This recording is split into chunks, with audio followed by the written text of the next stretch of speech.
love being out in nature and being on the deck of that bass boat. Yeah. That's one of my driving forces to make sure that I do the right thing for the right reasons in the right situations. What about you? You know, laid up in the hospital, being all blowed up. Didn't know if I was ever going to be able to do any of this stuff.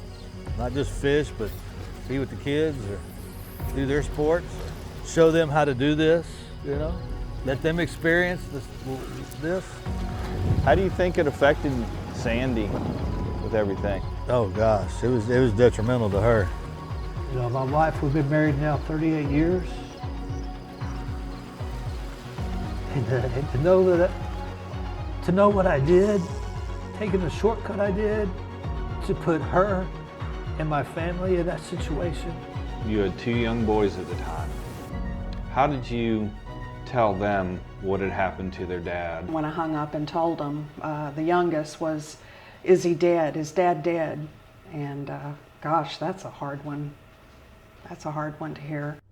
I don't remember any of that. I woke up and having everything with staples all over my body, just staples everywhere. My shirt was burned off of me. It was gone. I had a trophy buckle on. It had melted and gone away. My pants were down around my ankles. You know, my clothing was gone. That's all. That's about all I can remember because I closed my eyes and turned until it quit. So Shane, 21 years ago, April 4th, tell us what happened that day. Well, went to work and I was an electrician, and we were working on 5th and Waller, downtown Austin. We were working in a building. We were just finishing up, getting ready to turn power onto the building. The general contractor came to us. He called an audible for the day and said, "Hey, we're ready to turn this over today. Can you get this done today?" And I said, "Okay, well, we got procedures we got to go through. I need to call the city, get them to pull the power. We'll lock tag it out." And at that point, he pretty much interrupted me and said, "No, we're not calling the city. We're not going to have them come out here, disconnected, and they get called somewhere else to go do something, and we have to wait 4 or 5 hours to get it back out here and get them to turn it on.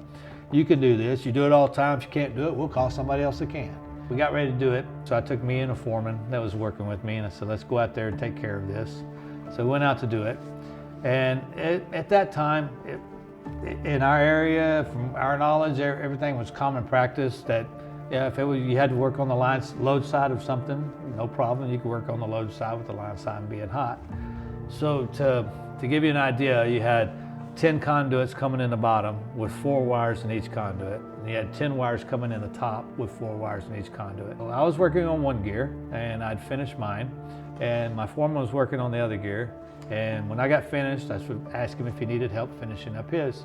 He said, "Yep, start putting the covers on." So as I started putting the covers on, I was using a ratchet similar to this one, and put it in. I was ratcheting them in, and at that time I was a little thinner than I am now, so I was just squeezed between a brick wall and the gear. And as I was putting in the last screw on the last cover, ratcheting it in, I bet I wasn't 2 more cranks from it being done. That screw penetrated one of the wires, and when it penetrated the wire, it created an arc fault. When it created the arc fault, it blew a hole in the side of the gutter, or the side of the panel, big enough to put a football through. When it arc flashes, it goes from a phase to ground, and that's what creates the flash. But being in the confined gear that it's in, it flashes, and then it flashes over to the other phase. Now you got an arc fault, and it just keeps feeding off itself until everything is pretty much vaporized. And when it happened, it was like a fire hose, just like a fire hose full force coming out. Just pushed me up against that wall, turned my head. You could hear the noise just coming out. At first it was just constant, and then it was in bits and spurts and coming out and hitting you. And that's about all I can remember, because I closed my eyes and turned until it quit. And when it quit, I stepped out between the gear, and like I said, I could see the bones in my hand, my ligaments, and just skin just dripping off. It was just a constant pain. And the first 2 guys, the eye contact I made was the general contractor that told me that I needed to do this, that he was going to call somebody else if I couldn't do it, and the owner. The owner was like, oh my God, did I just kill somebody? So from the incident that happened, shortly after the power was turned off, you lost consciousness and it was a blur for quite some time afterwards? Yes, it was a blur for, so I went to the hospital. When they flew me to the hospital, in San Antonio, I don't remember any of that for over a month. I was just, if you could say, maybe a chemically induced coma. I got a call from Melanie, who was the secretary at Shane's work, and she told me that he had been in an accident. And I jumped in my car and drove as fast as I could to Breckenridge Hospital. Had you known at the time what had happened? I didn't know exactly what had happened. I knew that he had been burned. How was the drive from home to the hospital? What was going through your mind? I was just praying the whole time that he was alive, that he would live through it, because I realized from Melanie telling me what had happened that it was quite severe. As a mom, as a wife, what went through your mind at that time? Oh my gosh. I think I was just so overwhelmed by what was going on. You know, initially, you know, talking to the boys, you know, told them, you know, I gotta go, Dad's been in the accident and he's at the hospital, I'm gonna go check on him. But then it was all, you know, just seeing him laying there thinking, oh my gosh, you know, what, please live. So they had him, you know, laid in the bed, and they were trying to get him intubated so they could get him on the stretcher ready to get in the helicopter. And they had all that equipment there, and it was an ugly scene. I looked like I belong in the apocalypse. But I remember my kids coming in, and my youngest kid, the first time they saw me, my youngest one, telling his mom, I thought we were coming to see Dad. This is not Dad. Where's Dad at? And she said, no, this is your dad. This is your dad. But I was so doped up on painkillers and the morphine, I couldn't respond to him. All I could do was just hear what he said, and that was tough. They had to grow up fast. They had to be more responsible for what they were doing. They had to help their mother. And looking back on it and thinking about it, yeah, it makes me emotional to just know that I did that. And I could have had every control over it not to do that. It impacts not just you. You're going to live through the accident.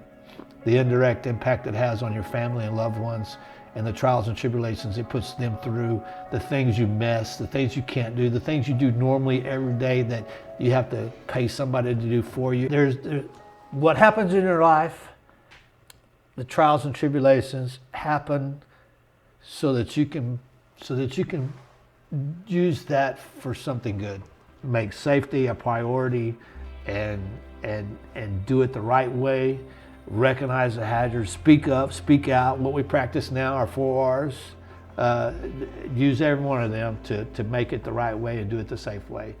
And if that would have happened, we wouldn't be talking about this today. Safety's paramount. If you do it right, the end result is going to be absolutely fabulous. You're going to live to fish another day. So I got a deal for you. Let's get out of these stiff shirts, put our fishing shirts on. Let's go hit the water. Absolutely. I'm gonna put your life jacket on your seat. Put those on in just a minute. We make good work choices, good safe choices at work. And we run through our checklist, we plan, we communicate, we execute, so we can come back and work again tomorrow and again the next day, so we can provide for ourselves and for our family. When we're out on the water, we plan, we run through our checklist, we make other people aware of what we're doing, so we can come back the next day and go after those fish yet again. If this reaches one person, and that one person makes a decision to do it the safe way and not take that shortcut, then this has all been worth it today. If it reaches 1,000 people or 100,000, and I can get 2 people, then it's all been worth it today. To just share my story, to hit that one person, to keep them from this happening to them, then that's what we're here for today, to get that done. So, take the safe way, do it the right way, don't take the shortcuts.